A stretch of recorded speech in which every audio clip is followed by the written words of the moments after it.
অনেক দিন আগের কথা, যখন পৃথিবীতে ন্যায় বিচার আর সত্যের জয় জয়কার ছিল। সেই যুগে ইয়েমেনের মাটিতে এক নেক হৃদয়ের বাদশাহ রাজত্ব করতেন, যার নাম ছিল সুলাইমান। বাদশাহ সুলাইমান তার প্রজাদের অত্যন্ত ভালোবাসতেন এবং সবসময় তাদের সুখ ও উন্নতির খেয়াল রাখতেন। গরিব ও অসহায় মানুষদের জন্য তার মন সবসময় কাঁদত। বাদশাহ সুলাইমানের সবচেয়ে বড় ইচ্ছা ছিল তার রাজ্য থেকে দারিদ্র্য ও অভাবের নাম নিশানা মুছে ফেলা এবং প্রতিটি মানুষ যেন আরাম ও খুশিতে জীবন কাটাতে পারে। এই উদ্দেশ্যে তিনি প্রতিদিন তার রাজদরবারে বেকার ও অভাবী মানুষদের ডাকতেন এবং তাদের সাধ্যমতো সাহায্য করতেন।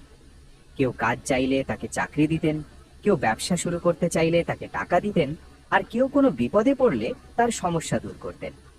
বাদশাহ সুলাইমানের এই দয়া ও মহানুভবতা দেখে সারা দেশের মানুষ তাকে আল্লাহর নেক বান্দা বলতে শুরু করেছিল।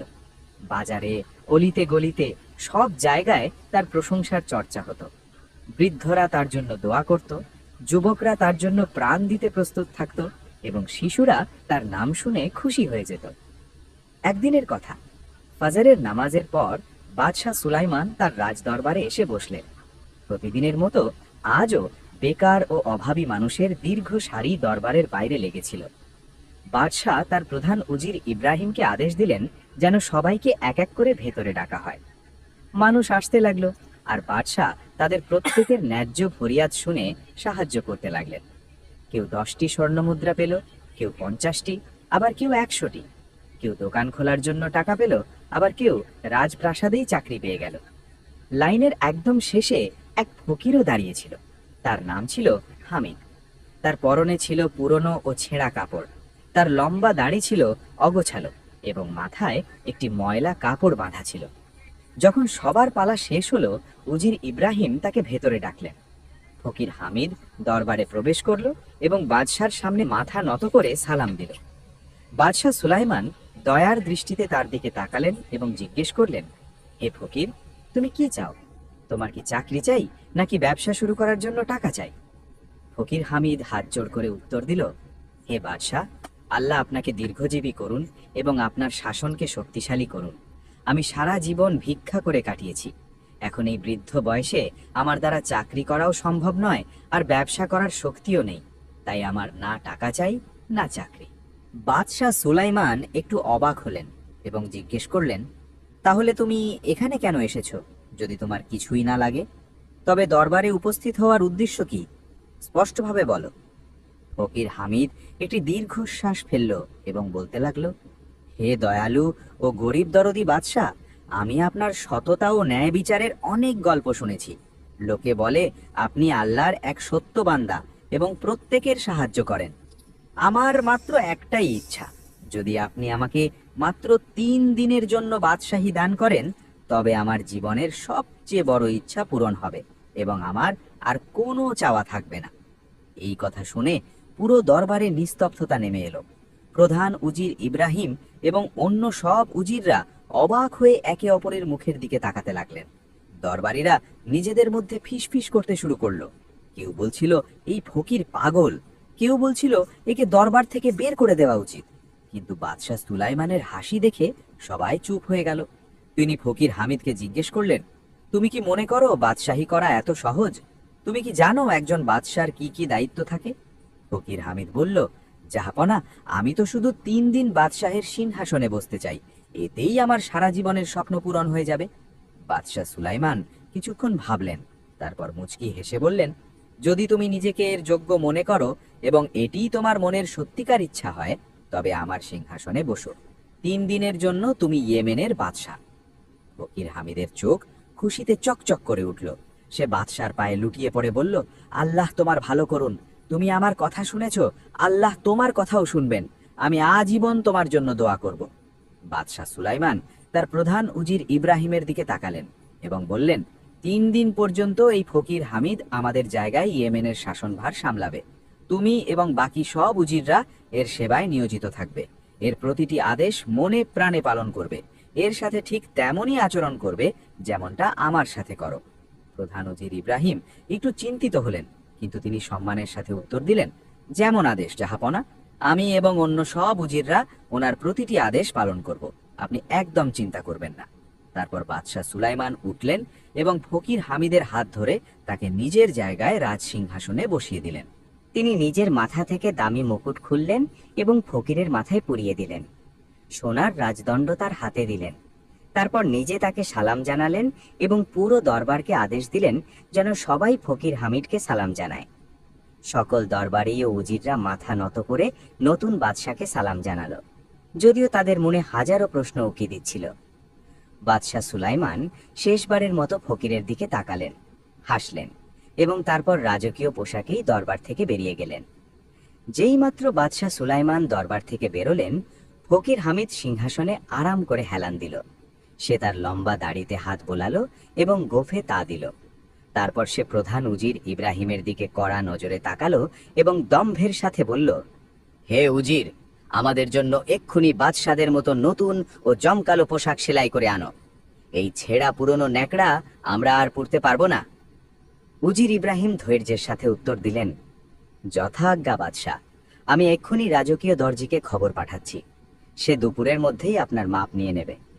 এই বলে উজির দরজার দিকে ঘুরলেন, কিন্তু তিনি 4 কদমও এগোননি এমন সময় ফকির বাদশাহ উঁচু গলায় ডাকল, এই উজির, দাঁড়াও দাঁড়াও, শুনতে পাচ্ছ না নাকি? উজির ইব্রাহিম থামলেন এবং সম্মানের সাথে জিজ্ঞেস করলেন, জি হুজুর, আর কি আদেশ?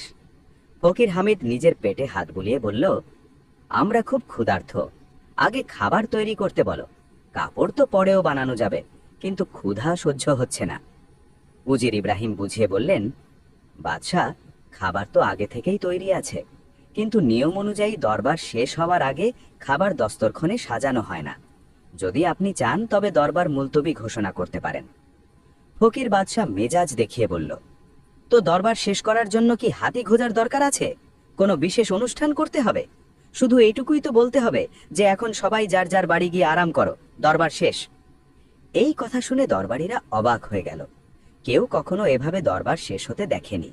সাধারণত বাদশাহ সুলাইমান অত্যন্ত আদব ও ভদ্রতার সাথে সবাইকে বিদায় দিতেন, কিন্তু আজকের দৃশ্য ছিল একদম আলাদা। দরবারীরা উঠে দাঁড়ালো এবং নিজেদের মধ্যে কানাঘুষু করতে লাগলো। কেউ বলছিল, অদ্ভুত লোক, না আছে কথা বলার ধরন, না আছে কোনো ভদ্রতা। কেউ বলছিল, বসে তো গেল বাদশাহ হয়ে, দেখি কি করে। কেউ বলছিল, বাদশাহ সুলাইমান এটা কি করলেন, এই 3 দিন খুব ভারী পড়বে।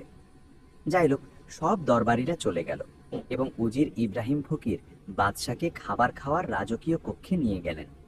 এই কক্ষটি ছিল অত্যন্ত চমৎকার। দেয়ালে দামি পর্দা ঝুলছিল, মেঝেতে নরম গালিচা পাতা ছিল এবং একটি বিশাল দস্তরখানে হরেক রকমের সুস্বাদু খাবার সাজানো ছিল। ফকির হামিদ সেই খাবারগুলো দেখে নিয়ন্ত্রণহীন হয়ে পড়ল। তার চোখ চকচক করে উঠল। সে দ্রুত নিজের পুরনো কম্বলটা খুলে একপাশে ছুঁড়ে মারল এবং চটজলদি দস্তরখানের সামনে বসে পড়ল। উজির ইব্রাহিম সম্মানের সাথে বললেন, হুজুর, আগে হাত তো ধুলে নিন, এটাই নিয়ম। ফকির ব্যাকা চোখে তাকিয়ে বিরক্তির সাথে বলল, অদ্ভুত বেয়াদব তো তুমি। তুমি এটুকুও জানো না যে বাদশারা হাত ধোয় না? তাদের হাত সবসময় পবিত্র ও পরিষ্কার থাকে। শুধু বিসমিল্লাহ বলো আর খাওয়া শুরু করো। উজির ইব্রাহিম অবাক হয়ে বললেন, ক্ষমা করবেন হুজুর, আপনি যা বলেন। এবং মনে মনে ভাবলেন, হে আল্লাহ, এই কেমন বাদশা জুটল। ফকির হামিদ এক একটি প্লেটের দিকে তাকিয়ে দেখছিল। প্রথমে সে এক প্লেট থেকে মুরগির মাংসের একটি টুকরো তুলল, তারপর অন্য প্লেট থেকে কাবাব, তারপর তৃতীয়টি থেকে পোলাও, তারপর চতুর্থটি থেকে বিরিয়ানি। এভাবে সে প্রতিটি প্লেট থেকে এক এক গ্রাস নিচ্ছিল, যেন তার বিশ্বাসই হচ্ছিল না যে এসব সত্যি। উজির ইব্রাহিম মনে মনে বলছিলেন, হতভাগা কখনো স্বপ্নেও এমন খাবার দেখেনি। আজ এসব দেখে কেমন অস্থির হয়ে যাচ্ছে, মনে হচ্ছে সবকিছু একসাথে খেয়ে ফেলতে চায়। ফকির পেট ভরে খাবার খেল। সে এতটাই খেল যে তার পেট ফুলে গেল, কিন্তু তবুও দস্তরখানে অনেক খাবার বেঁচে গেল। তা দেখে সে উজিরকে ডাক দিল, এই উজির, এই বেঁচে যাওয়া খাবারগুলো কোনো জায়গায় লুকিয়ে রেখে দাও। আমরা সন্ধ্যায় এগুলোই খাবো, কিন্তু সাবধান, রাখার সময় যেন কেউ না দেখে, না হলে লোকে কি বলবে? উজির ইব্রাহিম বুঝিয়ে বললেন, বাদশাহ, সন্ধ্যার চিন্তা করবেন না, আপনি তাজা খাবার পাবেন। এই সব বেঁচে যাওয়া খাবার কর্মচারীদের মধ্যে বিলিয়ে দেওয়া হবে। ফকির বাদশাহ রেগে গিয়ে বলল, কেমন বোকা লোক রে বাবা, আরে যদি সন্ধ্যার খাবার আমাদের পছন্দ না হয় তখন কি করব? এই জিনিসগুলো রাখা থাকলে অন্তত এগুলো তো খেতে পারবো, তাই না? উজির ধীর স্বরে বললেন, আপনি এখন আর ফকির নন বাদশাহ। বাদশাহর জন্য সবসময় সুস্বাদু খাবারই তৈরি করা হয়, তাই এই বেঁচে যাওয়া খাবারের চিন্তা বাদ দিন। ফকির হামিদ নিজের জামার হাতা দিয়ে হাত ও মুখ মুছল এবং একটি বিশাল ঢেকুর তুলল। তারপর বলল, আচ্ছা ঠিক আছে, যেমন তোমার ইচ্ছে, এখন এগুলো সরিয়ে নাও। সেবকরা সঙ্গে সঙ্গে সব প্লেট তুলে নিল। ফকির আবার একটা ঢেকুর তুলল। যেইমাত্র সেবকরা প্লেট নিয়ে যেতে শুরু করলো, সে ডাক দিল, এই শোনো, শাহী টুকরার প্লেটটা এদিকে আনো। দুটা ঢেকুর আসাতেই পেটে একটু জায়গা হয়েছে। সেবক অবাক হয়ে তাকালো। ফকির চেঁচিয়ে উঠল, চেহারা কি দেখছো গাধা? এমন ভাবে নিয়ে যাচ্ছ যেন তোমার বাপের মাল। সেবক ভয়ে ভয়ে প্লেটটি সামনে রেখে দিল এবং ফকির গপাগপ সেটাও খেয়ে ফেলল। তারপর সে আরো একটা বিশাল ঢেকুর তুলে বলল, এখন সব নিয়ে যাও। উজির ইব্রাহিম জিজ্ঞেস করলেন, হুজুর, এখন আপনি কি করতে চান? দরবারে কোনো কাজ আছে? ফকির হামিদ আড়মোড়া ভেঙে বলল, কাজ? আরে আমরা তো ঘুমাবো। খাবার খাওয়ার পর আমাদের ঘুম পাচ্ছে। আমাদের রাজকীয় বিছানায় নিয়ে চলো। এভাবে 3 দিন ধরে ফকির হামিদ শাসন করার বদলে শুধু আরামায়েশ করল। সারাদিন সে খেত আর নরম বিছানায় পড়ে থাকত। কখনো গান শুনত, কখনো নাচ দেখত। কিছুক্ষণ পর পর কাপড় বদনাতো আর সেবকদের গালিগালাজ করত। উজিরদের কথায় কথায় ধমক দিত এবং তাদের অযোগ্য বলতো, আরে এটা কি এনেছো? আমরা তো ওটা চেয়েছিলাম। এত দেরি কেন হলো? তোমরা সব একদম বেকার। এই ধরনের কথা সে বলতো। প্রাসাদের কর্মচারী, দাসী, উজির সবাই তার আচরণে অতিষ্ঠ হয়ে উঠেছিল। কেউ তার কাছে যেতে চাইতো না। সবাই দিন গুনছিল যে কবে এই 3 দিন শেষ হবে আর বাদশাহ সুলাইমান ফিরে আসবেন। অবশেষে আল্লাহ আল্লাহ করে 4র্থ দিন সকাল হলো। সবাই আল্লাহর শুকরিয়া আদায় করল। আলহামদুলিল্লাহ, এখন এই বেয়াদব ফকিরের হাত থেকে মুক্তি পাওয়া যাবে। বাদশাহ সুলাইমান ভোরবেলায় দরবারে উপস্থিত হলেন। তিনি সম্মানের সাথে ফকির হামিদকে বললেন, হে ফকির, এখন 3 দিন পূর্ণ হয়েছে। এবার আপনি সিংহাসন ও মুকুট আমাদের ফিরিয়ে দিন। কিন্তু ফকির হামিদ গোফে তা দিতে দিতে দম্ভের সাথে বলল, আমরা 3 দিনের বাদশাহীতে ভালো করে বুঝে নিয়েছি যে শাসন করাতে যে মজা আছে তা ভিক্ষাবৃত্তিতে একদমই নেই। এতদিন তুমি মজা করেছো, এখন আমরা মজা করব। তুমি জানো যে এখন আমরা ইয়েমেনের বাদশাহ এবং চিরকাল থাকব। এই কথা শুনে পুরো দরবারে পিনপতন নীরবতা নেমে এলো। প্রধান উজির ইব্রাহিম এবং অন্য উজিরদের মুখ ফ্যাকাশে হয়ে গেল। ফকির হামিদ সিংহাসনে বসে দম্ভের সাথে বলতে লাগলো, আমরা আদেশ দিচ্ছি যে এই সুলাইমান এক্ষুনি তার রাজকীয় পোশাক খুলে খদ্দরের কাপড় পরবে এবং নিজের স্ত্রী সন্তানদের হাত ধরে আমাদের প্রাসাদ থেকে বেরিয়ে যাবে। যাও, নগরীর সীমানার বাইরে গিয়ে থাকো। ফিরে তাকালে তোমার চোখ উপরে চিল শকুনিকে খাইয়ে দেব। সে রাগে বাদশাহ সুলাইমানের দিকে আঙুল তুলে বলল, এই যে দাঁড়িয়ে দাঁড়িয়ে কি দেখছো? যাও না কেন? নাকি জল্লাদকে ডাকতে হবে? সব উজির ও দরবারি ভয়ে বাদশাহ সুলাইমানের দিকে তাকাতে লাগলো যে তিনি কি আদেশ দেন। জল্লাদ জামিল তলোয়ার নিয়ে প্রস্তুত ছিল। শুধু বাদশাহ সুলাইমানের একটা ইশারার অপেক্ষা ছিল যে সে ফকিরের মাথা দেহ থেকে আলাদা করে দেবে। কিন্তু বাদশাহ সুলাইমান অত্যন্ত ধৈর্য ও প্রশান্তির সাথে ফকিরের দিকে তাকালেন এবং শান্ত কণ্ঠে বললেন, রাজত্ব আপনাকে মুবারক হোক হে হামিদ। আমি আমার স্ত্রী ও সন্তানদের নিয়ে প্রাসাদ থেকে চলে যাচ্ছি। আল্লাহ আপনাকে নিরাপদে রাখুন। এই কথা শুনে প্রধান উজির ইব্রাহিম অস্থির হয়ে বললেন, জাহাপনা, এমনটা করবেন না। এই ফকির পাগল, একে প্রাসাদ থেকে বের করে দেওয়া হোক। রাজ্য ধ্বংস হয়ে যাবে। সিংহাসন ও মুকুটের আপনিই প্রকৃত মালিক।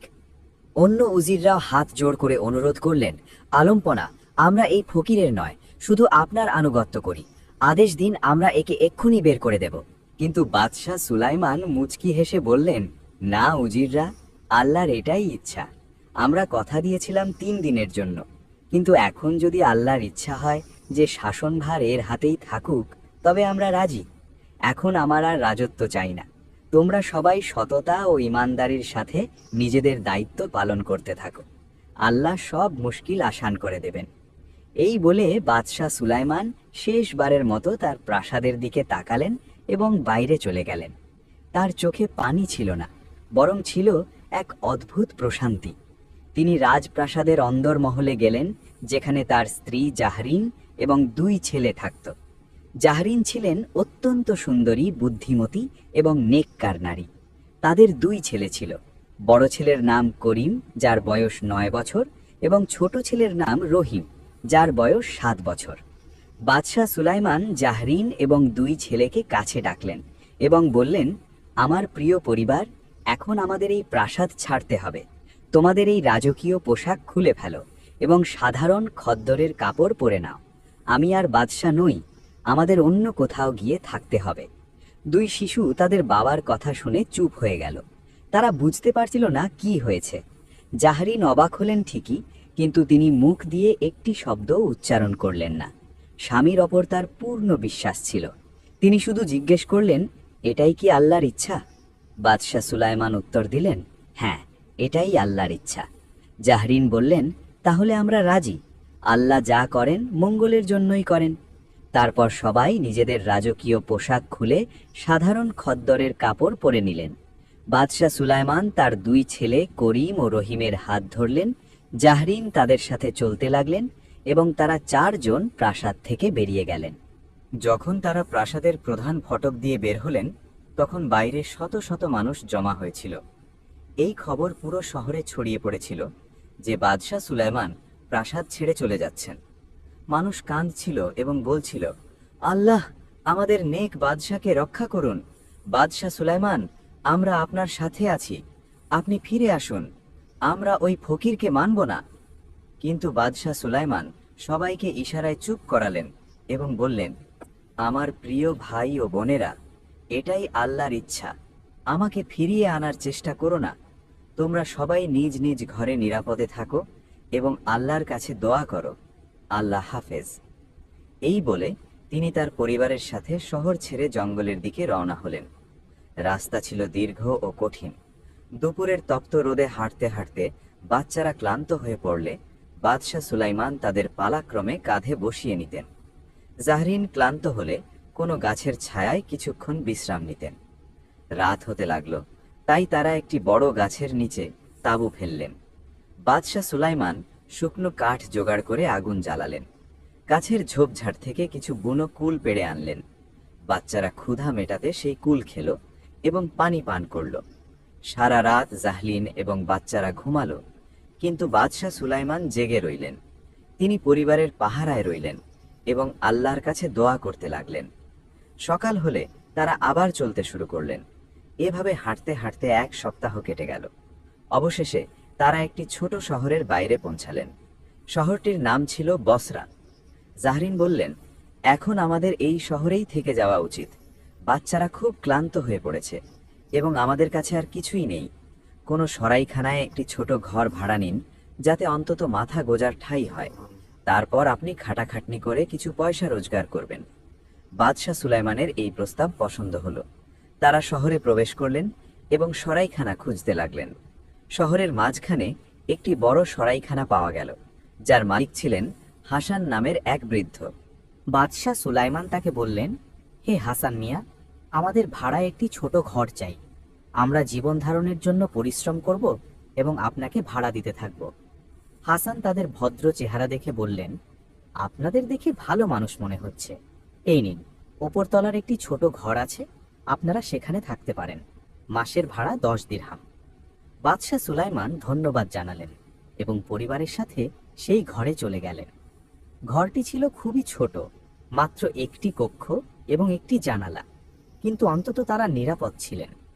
পরদিন সকালে বাদশাহ সুলাইমান নামাজ পড়ে কাজের সন্ধানে বের হলেন। শহরের বাজারে ঘুরতে ঘুরতে তিনি ইউসুফ নামের এক কাঠমিস্ত্রির দোকান দেখতে পেলেন। বাদশাহ সুলাইমান তাকে বললেন, ওস্তাদ, আপনার কি কোনো শ্রমিকের প্রয়োজন আছে? আমি কাজ করতে প্রস্তুত।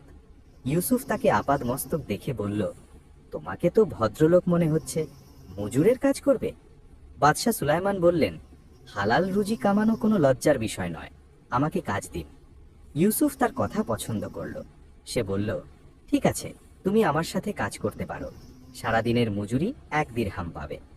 এভাবে বাদশাহ সুলাইমান রোজ সকালে কাজে যেতেন এবং সন্ধ্যায় উপার্জন নিয়ে বাড়ি ফিরতেন। 1 দিরহাম দিয়ে তিনি খাবার কিনতেন এবং পরিবারের ভরণ পোষণ করতেন। ওদিকে সেই শহরের বাইরে একই দিন একটি বড় কাফেলা এসে থামল। এটি ছিল মুরাদ নামের এক ধনী সওদাগরের কাফেলা। মুরাদকে বাইরে থেকে দেখতে খুব ভদ্র মনে হতো, কিন্তু আসলে সে ছিল এক বড় প্রতারক ও বদমাশ। সওদাগরি ছাড়াও তার আরেকটি কাজ ছিল। সে সুন্দরী নারীদের ছলনা করে ধরে নিয়ে দূরের শহরে দাস দাসীর বাজারে বিক্রি করে দিত। সে এ পর্যন্ত বহু নারীর সাথে এমন অপরাধ করেছে। মুরাদ থাকার জায়গা খুঁজতে শহরে এলো। সে এদিক সেদিক ঘুরতে ঘুরতে সরাইখানার দরজায় পৌঁছালো এবং ঘোড়া থেকে নেমে ভেতরে গেল। এখানে তার দেখা হলো বাদশাহ সুলেমানের সাথে, যিনি সন্ধ্যায় কাজ থেকে ফিরছিলেন। মুরাদ তার চেহারা দেখে মনে মনে ভাবল, এ তো খুব সহজ সরল ও বোকা মানুষ মনে হচ্ছে, একে সহজেই বোকা বানানো যাবে। তারপর সে খুব মিষ্টি সুরে বাদশাহ সুলেমানকে বলল, আদাব জনাব, আমি একজন সওদাগর এবং আমার কাফেলা শহরের বাইরে অবস্থান করছে। আমার আপনার কাছে একটি অনুরোধ আছে। বাদশাহ সুলেমান সম্মানের সাথে জিজ্ঞেস করলেন, বলুন, আমি কিভাবে আপনাকে সাহায্য করতে পারি? মুরাদ একটি দীর্ঘশ্বাস ফেলল এবং দুঃখী গলায় বলল, দেখুন জনাব, আমার স্ত্রীর সন্তান হতে চলেছে। তার অবস্থা খুব সংকটাপন্ন, কিন্তু আমাদের কাফেলায় কোনো দ্বিতীয় মহিলা নেই যে তাকে সাহায্য করতে পারে। যদি আপনি আপনার স্ত্রীকে কিছুক্ষণের জন্য আমার সাথে পাঠান, তবে হয়তো আমার স্ত্রীর প্রাণ বেঁচে যাবে। আমি আপনার কাছে চিরকৃতজ্ঞ থাকব। বাদশাহ সুলেমানের মুরাদের অবস্থার উপর দয়া হলো। তিনি ভাবলেন, একজন নারীর প্রাণ বাঁচানো অনেক বড় পুণ্যের কাজ। তিনি সঙ্গে সঙ্গে বললেন, ঠিক আছে ভাই সাহেব, আমি আমার স্ত্রীর সাথে কথা বলি, আপনি একটু অপেক্ষা করুন। বাদশাহ সুলেমান ওপরে নিজের ঘরে গেলেন এবং জাহরিনকে সব খুলে বললেন। জাহরিনও সঙ্গে সঙ্গে বললেন, যদি কারো সাহায্য করতে পারি তবে অবশ্যই করা উচিত, আমি যাচ্ছি। জাহরিন তার চাদর ঠিক করে নিচে নেমে এলেন। মুরাদ তাকে দেখে মনে মনে খুব খুশি হলো। জাহরিন এত সুন্দরী ছিলেন যে মুরাদের অসৎ উদ্দেশ্য আরো পাকা হয়ে গেল। মুরাদ অত্যন্ত ভদ্রতার সাথে বলল, আল্লাহ আপনার উপর রহম করুন বিবিজি, চলুন, আমার কাফেলা এখান থেকে অল্প দূরেই। বাদশাহ সুলেমান বললেন, আমিও সাথে যাই। কিন্তু মুরাদ চটজলদি বলল, না না জনাব, মেয়েদের ব্যাপারে পুরুষদের থাকা ঠিক নয়। আপনি চিন্তা করবেন না, আমি ওনাকে নিরাপদে ফিরিয়ে দিয়ে যাব। বাদশাহ সুলেমান ভাবলেন, কথাটা ঠিকই। তিনি জাহরিনকে বললেন, খোদা হাফেজ, তাড়াতাড়ি ফিরে এসো। জাহরিন মুরাদের সাথে চলে গেলেন। মুরাদ তাকে নিয়ে কিছুক্ষণ পায়ে হেঁটে চলল, তারপর বলতে লাগলো, দেখুন বিবিজি, কাফেলা বেশ দূরে, আপনি হাঁটতে হাঁটতে খুব ক্লান্ত হয়ে যাবেন, আর আমার স্ত্রীর অবস্থাও খুব খারাপ, জলদি পৌঁছানো দরকার। তাই আপনি কেন আমার সাথে ঘোড়ায় উঠছেন না? এতে আমরা তাড়াতাড়ি পৌঁছে যাব। জাহরিনের কাছে কথাটি যুক্তিসঙ্গত মনে হলো। তিনি মুরাদের সাথে ঘোড়ায় চড়লেন। মুরাদ সঙ্গে সঙ্গে ঘোড়াকে তাড়া দিল এবং ঘোড়া বাতাসের বেগে ছুটতে লাগলো। ঘোড়া এত দ্রুত ছুটল যে জাহরিন সামলানোর সুযোগও পেলেন না। অল্প সময়ের মধ্যেই তারা কাফেলার কাছে পৌঁছে গেল। মুরাদ ঘোড়ার গতি কমিয়ে তার সঙ্গীদের আদেশ দিল, আমি সামনে যাচ্ছি, তোমরা সবাই এক্ষুনি আমার পিছু নাও, দেরি করবে না। তারপর মুরাদ ঘোড়াটিকে আবার জোরে ছোটালো এবং একটি ভিন্ন পথ ধরল। জাহরিন বুঝতে পারলেন কিছু একটা গোলমাল আছে। তিনি চিৎকার করতে শুরু করলেন, তুমি আমাকে কোথায় নিয়ে যাচ্ছ? ঘোড়া থামাও, ঘোড়া থামাও, আমি ফিরে যেতে চাই। কিন্তু মুরাদ কোনো কথা শুনল না। সে ঘোড়াটিকে আরো জোরে ছুটিয়ে অনেক দূরে নিয়ে গেল। জাহরিন চিৎকার করতে লাগলেন, কিন্তু আশেপাশে কেউ ছিল না যে তাকে সাহায্য করতে পারে। এদিকে বাদশাহ সুলাইমান সরাইখানায় অপেক্ষা করছিলেন। 2 ঘন্টা গেল, 3 ঘন্টা গেল, কিন্তু জাহরিন ফিরলেন না। বাদশাহ সুলাইমান অস্থির হতে লাগলেন। তখনই সরাইখানার মালকিন বৃদ্ধ হাসানের স্ত্রী ফাতেমা সেখান দিয়ে যাচ্ছিলেন। তিনি বাদশাহ সুলাইমানকে চিন্তিত দেখে জিজ্ঞেস করলেন, কি ব্যাপার ভাই, আপনাকে এত চিন্তিত দেখাচ্ছে কেন? বাদশাহ সুলাইমান তাকে সব খুলে বললেন। ফাতেমা অবাক হয়ে বললেন, আপনি অনেক বড় ভুল করে ফেলেছেন। এই শহরে প্রায় বদমাশ লোকেরা সওদাগরের বেশে আসে এবং এখানে থাকা সহজ সরল মুসাফিরদের ধোঁকা দিয়ে পালিয়ে যায়। আমি নিজে এমন অনেক ঘটনা দেখেছি। আশ্চর্যের বিষয়, একজন ভদ্রলোক হয়েও আপনি নিজের স্ত্রীকে এক পরপুরুষের সাথে পাঠিয়ে দিলেন। এই কথা শুনে বাদশাহ সুলাইমান ভীষণ ঘাবড়ে গেলেন। তার বুক ধরফর করতে লাগলো। তিনি সঙ্গে সঙ্গে উপরে গিয়ে তার 2 ছেলে করিম ও রহিমকে জাগালেন। ওঠো বাবারা, তাড়াতাড়ি ওঠো, আমাদের তোমাদের মাকে খুঁজতে যেতে হবে। 2 শিশু ঘুম থেকে উঠে ভয় পেয়ে জিজ্ঞেস করতে লাগলো, আব্বাজান, মা কোথায় গেছে? বাদশাহ সুলাইমান বললেন, আমার সাথে চলো, পথে বলছি।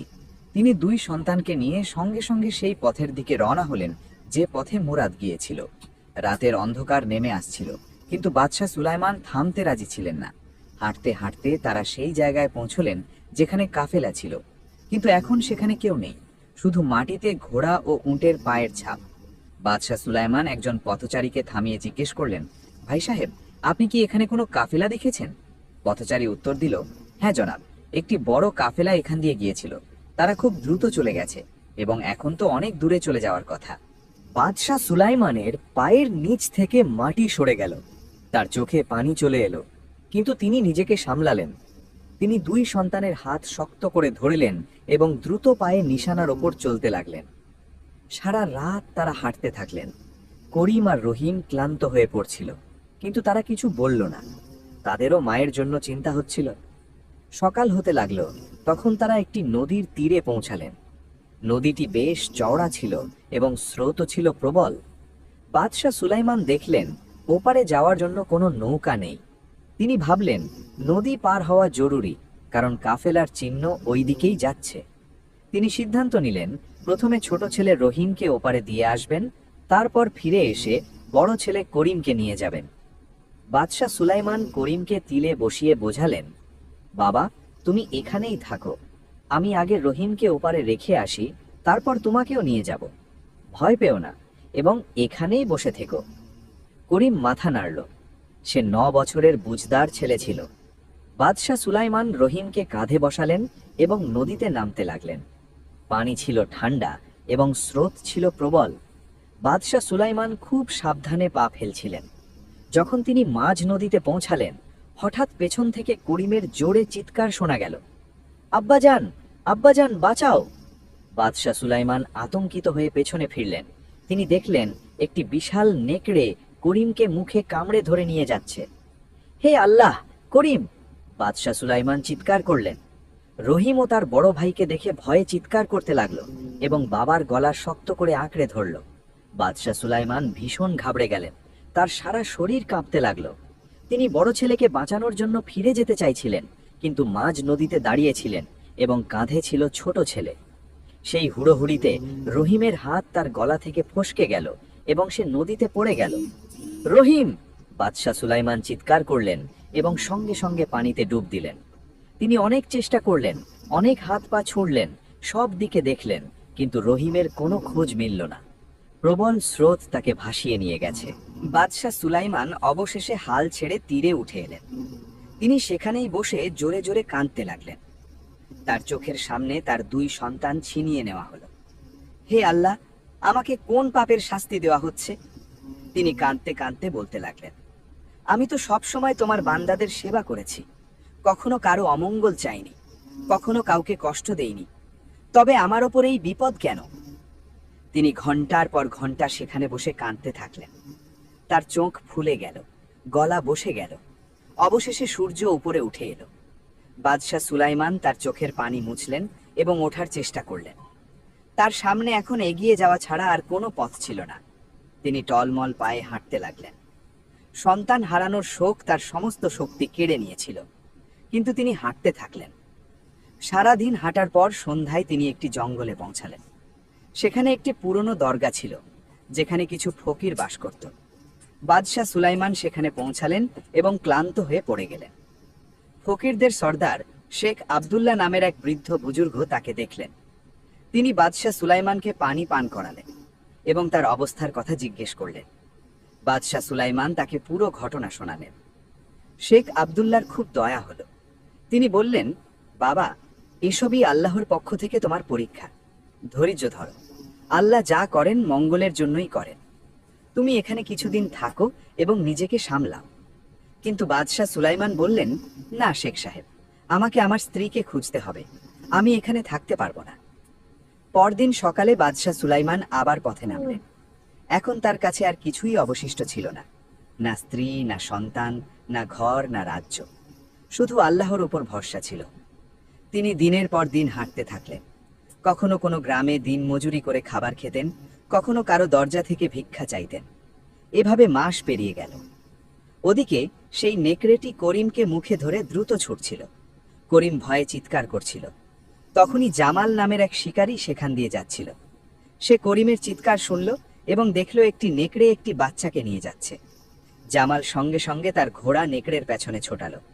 অল্প সময়ের মধ্যেই সে নেকড়ের কাছাকাছি পৌঁছে গেল। সে তার তীর ধনুক বের করলো এবং একটি তীর ছুড়ল। তীরটি সোজা গিয়ে নেকড়ের গলায় বিঁধল। নেকড়েটি পড়ে গেল এবং করিম তার মুখ থেকে ছিটকে পড়ল। জামাল ঘোড়া থেকে নেমে করিমকে তুলল। বাচ্চাটি ভীষণ ভয় পেয়েছিল এবং কাঁদছিল। ভয় পেও না বাবা, এখন তুমি নিরাপদ। জামাল করিমকে ঘোড়ায় বসালো এবং নিজের বাড়িতে নিয়ে গেল। তার স্ত্রীর নাম ছিল আমেনা। তাদের কোনো সন্তান ছিল না। আমেনা যখন করিমকে দেখল, তার মন মমতায় ভরে গেল। সে করিমকে গোসল করালো, নতুন কাপড় পরালো এবং খাবার খাওয়ালো। জামাল করিমকে জিজ্ঞেস করলো, বাবা, তোমার মা বাবা কোথায়? করিম কাঁদতে কাঁদতে জানালো যে তার বাবা নদী পার হচ্ছিলেন এবং তার ছোট ভাই সাথে ছিল। আমি জানি না তারা এখন কোথায় আছে, করিম বলল। জামাল এবং আমেনার বাচ্চার ওপর খুব দয়া হলো। তারা সিদ্ধান্ত নিল যে একে নিজেদের কাছেই লাগবে। কয়েক মাস কেটে গেল। জামাল করিমের ঘরেই থাকতে লাগলো। জামাল তাকে খুব ভালোবাসতো এবং তাকে শিকার করা শেখাতো। একদিন জামালের টাকার খুব দরকার হলো। তার স্ত্রী অসুস্থ হয়ে পড়েছিল এবং চিকিৎসার জন্য টাকার প্রয়োজন ছিল। তখনই সে শুনল যে পাশের শহরের বাদশা ঘোষণা করেছেন তিনি দুটি ছেলেকে দত্তক নিতে চান এবং যে কেউ ছেলে এনে দেবে তাকে 5,000 স্বর্ণমুদ্রা দেওয়া হবে। জামাল অনেক ভাবল। করিমের প্রতি তার অনেক মায়া জন্মেছিল, কিন্তু তার স্ত্রীর জীবন ঝুঁকিতে ছিল। অবশেষে সে সিদ্ধান্ত নিল। সে করিমকে বোঝালো, বাবা, একজন বাদশা তোমাকে দত্তক নিতে চান। তুমি সেখানে রাজপুত্রের মতো থাকবে। আমি তোমাকে সেখানে নিয়ে যাব। করিমের খারাপ লাগলো, কিন্তু সে বুঝল হয়তো এটাই ভালো। সে জামালের সাথে সেই শহরের দিকে রওনা হলো, যার নাম ছিল হেরাত। ওদিকে রহিম যখন নদীতে পড়েছিল সে খুব ভয় পেয়েছিল। সে হাত পা ছুঁড়ছিল, কিন্তু সে সাঁতার জানত না। সে পানিতে ডুবতে ভাসতে ভেসে যাচ্ছিল। কিছু দূর ভেসে যাওয়ার পর নদীর তীরে কিছু জেলে তাদের জাল ফেলছিল। তাদের মধ্যে ইলিয়াস নামের এক বৃদ্ধ জেলে ছিল। যখন সে তার জাল টানল, দেখল তাতে কোনো মাছ নেই, বরং একটি ছোট্ট বাচ্চা আটকে আছে। হে আল্লাহ, ইলিয়াস চিৎকার করে উঠল, এ তো একটি বাচ্চা। সে দ্রুত রহিমকে জাল থেকে বের করল। বাচ্চাটি অজ্ঞান ছিল, কিন্তু বেঁচে ছিল। ইলিয়াস তার পেটে চাপ দিলে মুখ দিয়ে পানি বের হলো এবং সে কাঁদতে লাগলো। রহিমের চোখ খুলল, সে কাঁদতে লাগলো, আব্বাজান, ভাইয়া। ইলিয়াস তাকে সামলালো এবং নিজের কুঁড়ে ঘরে নিয়ে গেল। তার স্ত্রী রাবেয়া রহিমকে কাপড় বদলিয়ে দিল এবং গরম দুধ পান করালো। ইলিয়াস এবং রাবেয়ারও কোনো সন্তান ছিল না। তারা রহিমকে নিজেদের কাছে রেখে দিল এবং লালন পালন করতে লাগলো। রহিম ছোট ছিল, মাত্র 7 বছর বয়স। তাই অল্প দিনেই সে তার আসল মা বাবাকে ভুলতে শুরু করলো। কয়েক মাস পর যখন ইলিয়াসও সেই বাদশার ঘোষণার কথা জানল যে 5,000 স্বর্ণমুদ্রার বিনিময়ে ছেলে চাই, তখন সেও ভাবল যে এত টাকায় তার সারা জীবনের রোজগার হয়ে যাবে। ইলিয়াস রহিমকে নিয়ে হেরাত শহরের দিকে রওনা হলো। এবার বলা যাক হেরাত শহরের কথা। এখানে ইসমাইল নামের এক বৃদ্ধ বাদশা রাজত্ব করতেন।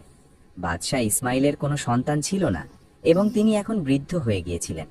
কিন্তু বাস্তবে এই বাদশা ইসমাইল অন্য কেউ নন, বরং স্বয়ং বাদশা সুলাইমান।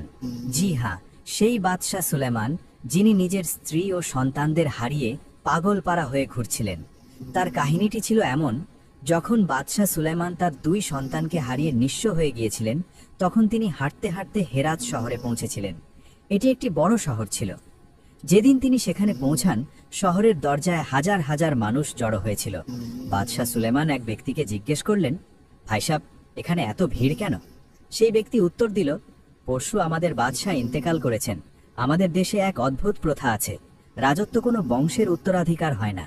যখনই কোনো বাদশা মারা যান, তখন একটি বাজ পাখি ওড়ানো হয়। সেটি যার মাথায় বসবে সেই নতুন বাদশা হবে। এটি আল্লাহর নির্দেশ বলে মানা হয়। বাদশা সুলাইমান অবাক হয়ে জিজ্ঞেস করলেন, মৃত বাদশার কি কোনো সন্তান ছিল না? সন্তান তো ছিল, লোকটি বলল, কিন্তু আমাদের প্রথা এটাই, আজ বাজ পাখি ওড়ানো হবে। বাদশা সুলাইমান তামাশা দেখার জন্য দাঁড়িয়ে গেলেন। তার এখন কোনো কিছুর প্রতি আর কোনো আগ্রহ ছিল না। তিনি শুধু একজন নিঃস্ব মুসাফির। আল্লাহর কুদরত দেখুন, যখন বাজ পাখিটি ওড়ানো হলো, সেটি আকাশে কিছুক্ষণ চক্কর খেল। তারপর নিচে নেমে সোজা বাদশা সুলেমানের মাথায় এসে বসল। বাদশা সুলেমান খুব অবাক হলেন। তিনি পাখিটিকে উড়িয়ে দেওয়ার চেষ্টা করলেন, কিন্তু লোকেরা তাকে ঘিরে ধরল। মোবারক হোক, আপনি আমাদের নতুন বাদশা, এটি আল্লাহর ফয়সালা, আপনি অস্বীকার করতে পারেন না। বাদশা সুলেমান বললেন, ভাইসব, আমি বাদশা হতে চাই না, আমি তো এক নিঃস্ব মুসাফির। কিন্তু লোকেরা বলল, না, এটাই আল্লাহর ইচ্ছা, আপনাকে বাদশাহ হতেই হবে। অবশেষে বাদশাহ সুলেমানকে মেনে নিতে হলো। লোকেরা তাকে ঘিরে শহরে নিয়ে গেল, তার গলায় ফুলের মালা পরালো, একটি সাদা ঘোড়ায় বসিয়ে সারা শহরে মিছিল বের করলো। তারপর প্রাসাদে নিয়ে গিয়ে তাকে গোসল করিয়ে রাজকীয় পোশাক পরালো, সুস্বাদু খাবার খাওয়ালো। সন্ধ্যায় তাকে সিংহাসনে বসিয়ে রাজ্যাভিষেক করা হলো। বাদশাহ সুলেমানের তো রাজকার্য চালানোর কায়দাকানুন আগে থেকেই জানা ছিল, তাই তিনি প্রথম দিন থেকেই সব কাজ সামলে নিলেন। উজির এবং দরবারিরা অবাক ছিল যে এই সাধারণ দেখতে মুসাফির কিভাবে এত বুদ্ধিমত্তার সাথে রাজত্ব চালাচ্ছে। বাদশাহ সুলেমান নিজের নাম বদলে ইসমাইল রেখেছিলেন। তিনি কাউকে নিজের আসল কাহিনী বলেননি। 2 বছরের মধ্যে বাদশাহ ইসমাইল রাজ্যের অনেক উন্নতি করলেন। প্রজারা সুখী হলো, ব্যবসা বাণিজ্য বাড়ল, অন্য দেশের সাথে ভালো সম্পর্ক তৈরি হলো। কিন্তু বাদশাহ ইসমাইলের মনে সব সময় তার স্ত্রী ও সন্তানদের স্মৃতি লেগে থাকত। রাতে যখন তিনি একা থাকতেন তখন কাঁদতেন, আল্লাহর কাছে দোয়া করতেন যেন তার পরিবার ফিরে পান। একদিন দরবারে বসে থাকতে থাকতে তার 2 ছেলের কথা খুব মনে পড়ল। তার চোখ দিয়ে পানি পড়তে লাগলো। প্রধান উজির তালিব তা দেখে ঘাবড়ে গিয়ে জিজ্ঞেস করলেন, হুজুর, আপনার চোখে পানি? কি হয়েছে? আপনি কি অসুস্থ? বাদশাহ ইসমাইল একটি দীর্ঘ শ্বাস ফেলে বললেন, না উজির, আমি অসুস্থ নই। আমি শুধু ভাবছিলাম যদি আমার সন্তান থাকতো তবে আজ আমি কত খুশি হতাম। কেউ থাকতো যে আমার পরে এই রাজ্য সামলাতো। উজির তালিব বললেন, তাহলে হুজুর আপনি বিয়ে করে নিন, আল্লাহ চাইলে সন্তানও দেবেন। বাদশাহ ইসমাইল আবার একটি দীর্ঘশ্বাস ফেললেন। তার স্ত্রী জাহারিনের কথা মনে পড়ে গেল। তিনি বললেন, না উজির, আমি বিয়ে করব না। কিন্তু হ্যাঁ, আমি চাই তুমি সারা শহরে ঘোষণা করে দাও যে আমি 2টি ছেলেকে দত্তক নিতে চাই। যারা তাদের ছেলেদের দিতে চায় তাদের 5,000 স্বর্ণ মুদ্রা পুরস্কার দেওয়া হবে। প্রধান উজির পরদিন সারা শহরে এই ঘোষণা করে দিলেন। 3-4 দিন পর অনেক লোক তাদের ছেলেদের নিয়ে দরবারে হাজির হলো। তাদের মধ্যে শিকারী জামালও ছিল যে করিমকে নিয়ে এসেছিল, এবং জেলে ইলিয়াসও ছিল যে রহিমকে নিয়ে এসেছিল। বাদশাহ ইসমাইল এক এক করে ছেলেদের ডাকলেন এবং তাদের সাথে কিছুক্ষণ কথা বললেন। যখন করিমের পালা এলো, বাদশার বুকটা ধক করে উঠল। এই ছেলেটিকে তার খুব চেনা চেনা লাগছিল। তিনি করিমকে জিজ্ঞেস করলেন, বাবা, তোমার নাম কি? করিম, ছেলেটি উত্তর দিল। তোমার মা বাবা কোথায়? করিমের চোখে পানি চলে এলো। আমি জানি না, এক নেকড়ে আমাকে তুলে নিয়ে গিয়েছিল। আমার আব্বা আমার ছোট ভাইকে নিয়ে নদী পার হচ্ছিলেন। বাদশাহ ইসমাইলের বুক কেঁপে উঠল। এ তো তার নিজের ছেলে, কিন্তু তিনি নিজেকে সামলালেন। এখন কিছু বলা ঠিক হবে না। তারপর রহিমের পালা এলো। বাদশাহ তাকেও জিজ্ঞেস করলেন, বাবা, তোমার নাম? রহিম, ছোট ছেলেটি বলল। তুমি কোথা থেকে এসেছো? রহিমের খুব বেশি কিছু মনে ছিল না, কারণ সে খুব ছোট ছিল যখন এসব ঘটেছিল। সে শুধু বলল, আমাকে জেলেরা নদী থেকে তুলেছিল। বাদশাহ ইসমাইলের চোখ ভিজে এলো। তিনি পুরোপুরি নিশ্চিত হলেন যে এই দুজন তার নিজেরই সন্তান, কিন্তু এখন মনের কথা গোপন রাখলেন। তিনি 2 ছেলেকে কাছে ডাকলেন এবং বললেন, তোমরা দুজন খুব ভালো এবং বুদ্ধিমান, আমি তোমাদের দুজনকেই দত্তক নিচ্ছি। তারপর তিনি জামাল এবং ইলিয়াসকে 5,000 করে স্বর্ণমুদ্রা দিয়ে বিদায় করলেন। 2 ছেলেকে নতুন রাজকীয় পোশাক পরালেন। বাদশাহ ইসমাইল দুজনকে বললেন, আজ থেকে তোমরা দুজন আমার ছেলে। আমি সব সময় তোমাদের মঙ্গলের খেয়াল রাখব এবং তোমরা আমাকে নিজের বাবা মনে করবে। 2 ছেলে খুশি মনে সম্মতি জানালো। তারা প্রাসাদে রাজপুত্রের মতো থাকতে লাগলো। বাদশাহ ইসমাইলের মন আনন্দে ভরে গেল। তিনি তার 2 ছেলেকে ফিরে পেয়েছেন, যদিও ছেলেরা তাকে চিনতে পারছে না। 1 সপ্তাহ পর তিনি দুজনের শিক্ষা ও প্রশিক্ষণের জন্য সেরা শিক্ষক নিয়োগ করলেন। ছেলেদের সব বিদ্যা শেখানো হতে লাগলো। তলোয়ার চালনা, ঘোড়সওয়ারি, বই পড়া, রাজকার্য পরিচালনা। বাদশাহ ইসমাইল এই 2 ছেলেকে এতটাই ভালোবাসতেন যেন তারা তার নিজেরই সন্তান। রাতে তিনি তাদের নিজের কাছেই শোয়াতেন, তাদের সাথে নাস্তা করতেন এবং খাবার খেতেন। দরবারেও তাদের নিজের 2 পাশে বসাতেন, করিমকে ডান দিকে, রহিমকে বাম দিকে। এভাবে 2 ছেলে দরবারের আদব কায়দাও শিখতে লাগলো। তারা খুব খুশি ছিল। এখন কথা বলা যাক সেই বদমাশ সওদাগর মুরাদের। মুরাদ, যে বাদশাহ সুলাইমানের স্ত্রী জাহারিনকে নিয়ে পালিয়েছিল, সে আসলে এই হেরাত শহরেরই বাসিন্দা ছিল। পুরনো বাদশার সাথে তার ভালো সম্পর্ক ছিল এবং সে তাকে প্রচুর উপহার দিত। যখন মুরাদ 2 বছর পর নিজের দেশে ফিরে এলো, তখন সে জানতে পারল যে পুরনো বাদশাহ মারা গেছেন এবং এক নতুন বাদশাহ রাজত্ব করছেন। মুরাদের তোষামত করা এবং বাদশাদের সাথে বন্ধুত্ব করার অভ্যাস ছিল। সে ভাবল নতুন বাদশাকেও খুশি করে নেওয়া উচিত। সে অনেক দামি উপহার নিয়ে প্রাসাদে হাজির হলো। সে বাদশাহ ইসমাইলকে বলল, আলম্পনা, আমি এই দেশেরই বাসিন্দা, সওদাগরি আমার পেশা। 2 বছর বাইরে থাকার পর ফিরে এসেছি, আপনার জন্য উপহার নিয়ে হাজির হয়েছি। বাদশাহ ইসমাইল উপহার গ্রহণ করলেন। তিনি মুরাদের চেহারা দেখলেন। কিছু চেনা চেনা লাগলো, কিন্তু নিশ্চিত হতে পারলেন না। তিনি মুরাদকে তার ঘনিষ্ঠ লোকজনের মধ্যে সামিল করে নিলেন। মুরাদ রোজ প্রাসাদে আসতো এবং এদিক ওদিকের গল্প বলে ও তোষামত করে চলে যেত। এভাবে মুরাদের আসা যাওয়ায় 1.5 মাস কেটে গেল। শুরুতে বাদশাহ ইসমাইল তাকে সাধারণ সওদাগর মনে করতেন, কিন্তু ধীরে ধীরে তার সন্দেহ হতে লাগলো যে এই লোকটির মধ্যে কিছু সমস্যা আছে। মুরাদের আচরণ অদ্ভুত ছিল। সে প্রাসাদের বিভিন্ন অংশে উঁকি ঝুঁকি দিত, কখনো এখানে কখনো ওখানে। কেউ দেখলে চুপচাপ দাঁড়িয়ে থাকতো, আর একা থাকলে এদিক ওদিক ঘুরত। এক রাতে বাদশাহ ইসমাইল 2 শাহজাদা করিম ও রহিমকে ডাকলেন। তিনি বললেন, বাবারা, কাল রাতে যখন এই সওদাগর মুরাদ প্রাসাদ থেকে বের হবে, তোমরা দুজন চুপচাপ তার পিছু নেবে। দেখবে সে কোথায় থাকে, তার কাছে কেমন লোক আসে এবং সে কি করে। কিন্তু সাবধান, সে যেন তোমাদের না দেখে। 2 ছেলে বলল, জি আব্বাজান, আমরা অবশ্যই যাব। পরের রাতে যখন মুরাদ প্রাসাদ থেকে বের হলো, 2 শাহজাদা চুপচাপ তার পিছু নিল। মুরাদ সোজা তার হাবেলির দিকে চলে গেল, পথে কোথাও থামল না। 2 ছেলে হাবেলির দরজার কাছে দেওয়াল ঘেঁষে বসে পড়ল। রাত অনেক গভীর হয়েছিল এবং চারদিকে নিস্তব্ধতা ছিল। কিছুক্ষণ পর রহিমের ঘুম পেতে লাগলো। সে করিমকে বলল, ভাইজান, আমার ঘুম পাচ্ছে। এই নিস্তব্ধতায় ঘুম আরো তাড়াতাড়ি আসছে। চলো আমরা নিজেদের মধ্যে কথা বলি। করিম বলল, ঠিক আছে, কিন্তু আস্তে বলবে, যাতে কেউ শুনতে না পায়। রহিম জিজ্ঞেস করল, ভাইজান, একটা কথা বলো, যে লোকটি তোমাকে 5,000 স্বর্ণমুদ্রায় বাদশার কাছে দিল, সে কি তোমার আসল বাবা ছিল? তার কি তোমার প্রতি মায়া ছিল না? করিম উত্তর দিল, না ভাই, সে আমার আসল বাবা ছিল না। সে তো এক শিকারী জামাল ছিল, যে আমাকে নেকড়ের হাত থেকে বাঁচিয়েছিল। আমার আসল বাবা তো ইয়েমেনের বাদশা ছিলেন। ইয়েমেনের বাদশা? রহিম অবাক হয়ে জিজ্ঞেস করল। হ্যাঁ, করিম বলল, একদিন আমার আব্বা আমাকে আর আমার ছোট ভাইকে নিয়ে এক নদীর তীরে গেলেন। আমার ভাইয়ের নাম ছিল রহিম। আব্বা রহিমকে কাঁধে বসিয়ে নদীতে নামলেন, আমাকে তীরে রেখে দিয়েছিলেন। কিন্তু তখনই এক নেকড়ে এসে আমাকে তুলে নিয়ে যেতে লাগলো। আমি চিৎকার করলাম, আব্বা দেখলেন এবং ঘাবড়ে গেলেন। সেই ঘাবড়ানোতে রহিম তার কাঁধ থেকে পড়ে নদীতে ভেসে গেল। তারপর আমার আর কিছু মনে নেই। শুধু এটুকু মনে আছে, যখন জ্ঞান ফিরল তখন আমি শিকারী জামালের কুড়ে ঘরে ছিলাম। রহিমের মুখ দিয়ে হঠাৎ চিৎকার বেরিয়ে আসছিল, কিন্তু করিম সঙ্গে সঙ্গে তার মুখ চেপে ধরল। রহিমের চোখে পানি এসে গেল।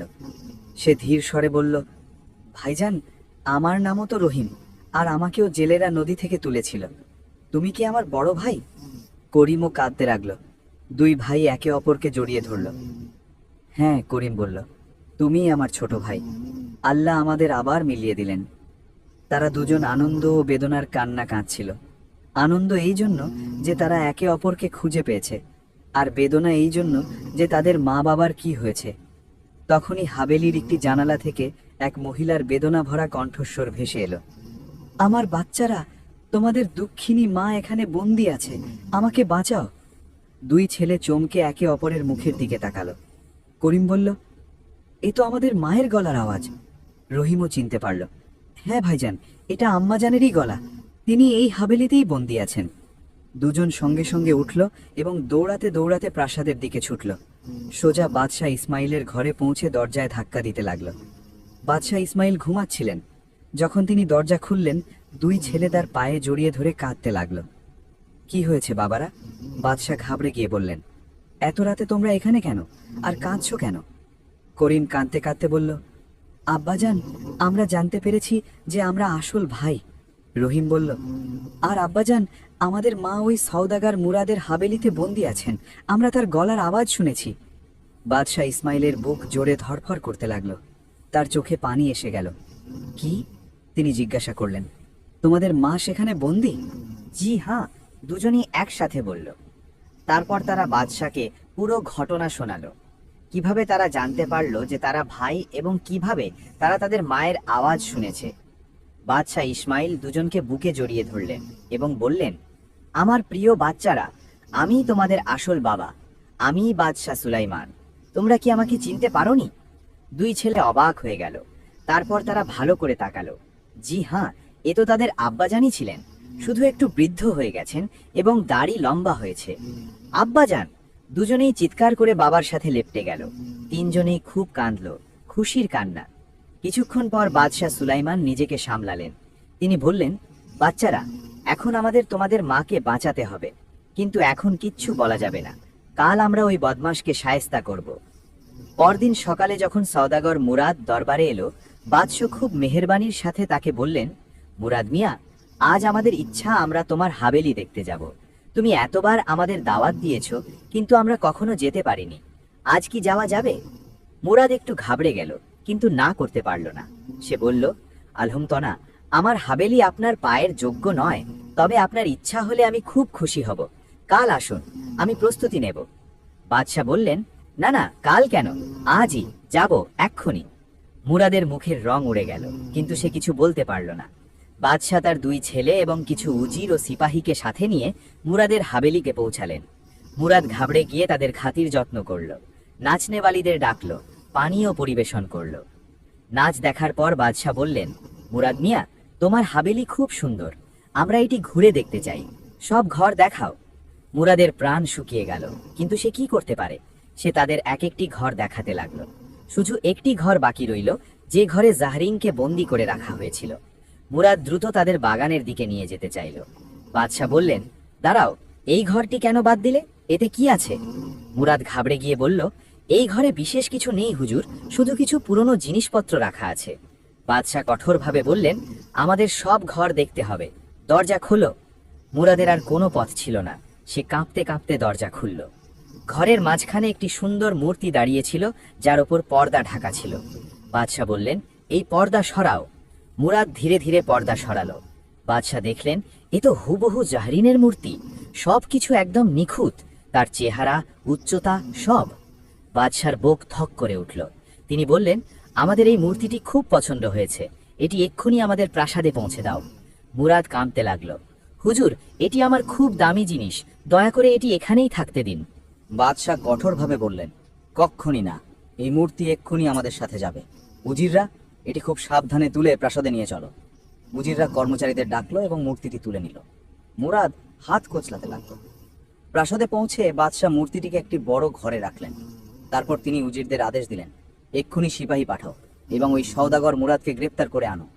উজিররা অবাক হলেন, কিন্তু তারা আদেশ পালন করলেন।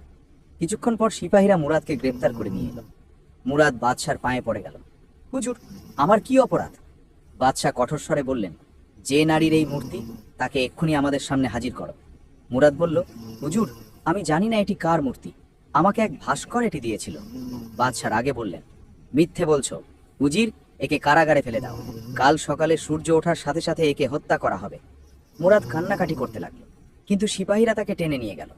পরদিন সকালে সূর্য ওঠার আগে মুরাদকে বদ্ধভূমিতে আনা হলো। জল্লাদ নাসির তলোয়ার নিয়ে প্রস্তুত ছিল। উজির গণনা শুরু করলেন, 1, 2। থামুন! মুরাদ চিৎকার করল, আমি সব বলে দেব, আমাকে মারবেন না। বাদশাহ ইশারা করলেন তাকে ফিরিয়ে আনার। মুরাদকে আবার বাদশার সামনে আনা হলো। সে কাঁপছিল। বাদশাহ বললেন, এবার সত্যি বলো, নইলে এবার আর মাফ পাবে না। মুরাদ কাঁদতে কাঁদতে বলল, হুজুর, আমি অনেক বড় পাপী। আমি সওদাগরির পাশাপাশি মেয়েদের তুলে নিয়ে গোলামের বাজারে বিক্রি করার কাজও করি। আমি এ পর্যন্ত শত শত মেয়েকে বিক্রি করেছি, কিন্তু 2.25 বছর আগে যখন আমি ইয়েমেনে গিয়েছিলাম, সেখানে এক সারাইখানায় এক খুব সুন্দরী মহিলাকে দেখি। আমি তার স্বামীকে বোকা বানিয়ে তাকে নিয়ে পালিয়ে আসি। সে এত সুন্দরী ছিল যে আমি তাকে স্ত্রী বানাতে চেয়েছিলাম, কিন্তু সে অস্বীকার করে। তাই আমি তাকে আমার হাভেলিতে বন্দি করে রাখি। যখন আপনি আমার হাভেলি দেখার ইচ্ছা প্রকাশ করলেন, তখন আমি ভয় পেলাম যে ওই মহিলা হয়তো আপনার কাছে বিচার চাইবে। তাই আমি জারগার নামের এক জাদুকরকে 1000 স্বর্ণমুদ্রা দিয়ে ওই মহিলাকে মূর্তিতে পরিণত করিয়ে দিই। বাদশার রক্ত টকবক করে উঠল। এই সেই বদমাশ যে তার স্ত্রীকে কেড়ে নিয়েছিল। তিনি সঙ্গে সঙ্গে আদেশ দিলেন, জারগার জাদুকরকে এক্ষুনি ধরে আনো। কিছুক্ষণ পর সিপাহীরা জারগার জাদুকরকে নিয়ে এলো। বাদশাহ বজ্রকণ্ঠে বললেন, তুমি এই বদমাশের কথায় এক নারীকে মূর্তিতে পরিণত করেছ। এখন আমাদের সাথে চলো এবং তাকে আবার আসল রূপে ফিরিয়ে আনো, নইলে তোমারও একই পরিণতি হবে। জারগার ঘাবড়ে গিয়ে বলল, জি হুজুর, আমি এক্ষুনি করছি, শুধু আমাকে মাফ করে দিন। সবাই সেই ঘরে গেল যেখানে মূর্তিটি রাখা ছিল। জারগার মূর্তির গলায় বাঁধা একটি কালো সুতা কাটল এবং সেটি আগুনে পুড়িয়ে দিল। তারপর সে কিছু মন্ত্র পড়ল এবং 3 বার মূর্তির ওপর ফুঁ দিল। আর তারপর অলৌকিক ঘটনা ঘটল। মূর্তিটি ধীরে ধীরে নড়তে শুরু করলো, তার রং বদলাতে লাগলো এবং কয়েক মুহূর্তের মধ্যেই সেটি এক জীবন্ত নারীতে পরিণত হলো। জাহারিন! জাহারিন তার চোখ খুললেন। তিনি চারদিকে তাকালেন, তারপর তার নজর বাদশাহর ওপর পড়ল। তিনি হেসে ফেললেন। সুলাইমান! তিনি ধীর স্বরে বললেন।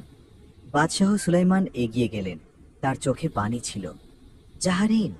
2 ছেলে করিম ও রহিম দৌড়ে গিয়ে তাদের মায়ের সাথে লেপ্টে গেল। 4 জনেই খুব কাঁদল, আনন্দের কান্না। বাদশাহ সুলাইমান মুরাদের দিকে তাকালেন, তার চেহারা কঠোর ছিল। তিনি বললেন, এই বদমাশ এবং এই জাদুকরকে চিরকালের জন্য আমাদের দেশ থেকে বের করে দাও। এমন বিপজ্জনক রোগদের এখানে থাকা উচিত নয়। যদি পুনরায় এই দেশে দেখা যায় তবে সঙ্গে সঙ্গে হত্যা করা হবে। সিপাহীরা মুরাদ ও জারগারকে ধরে দেশের সীমান্তের বাইরে ফেলে দিয়ে এলো। এখন বাদশাহ সুলাইমান তার স্ত্রী ও 2 ছেলের সাথে সুখে শান্তিতে বসবাস করতে লাগলেন।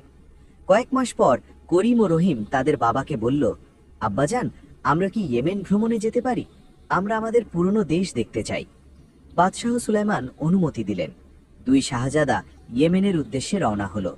ইয়েমেনে পৌঁছে তারা দেখল মানুষ খুব কষ্টে আছে। ফকির হামিদ এখনো বাদশাহ হয়ে বসে আছে এবং পুরোপুরি লম্পট হয়ে গেছে। সে শুধু খাওয়া দাওয়া আর ফুর্তি করায় মগ্ন থাকত। রাজত্বের সব কাজ উজিরদের ওপর ছেড়ে দিয়েছিল। শাহজাদারা প্রধান উজির ইব্রাহিমের সাথে দেখা করল।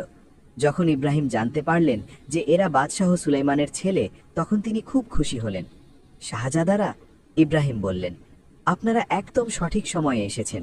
এই ফকির যোগ্য বাদশাহ প্রমাণিত হয়নি, পুরো প্রজা অতিষ্ঠ। অন্য উজিরদেরও ডাকা হলো।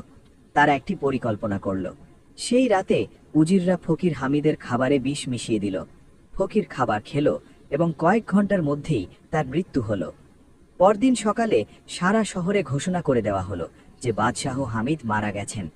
তারপর প্রধান উজির ইব্রাহিম 2 শাহজাদাকে বললেন, এখন আপনারা আপনাদের বাবাকে এখানে ডেকে আনুন।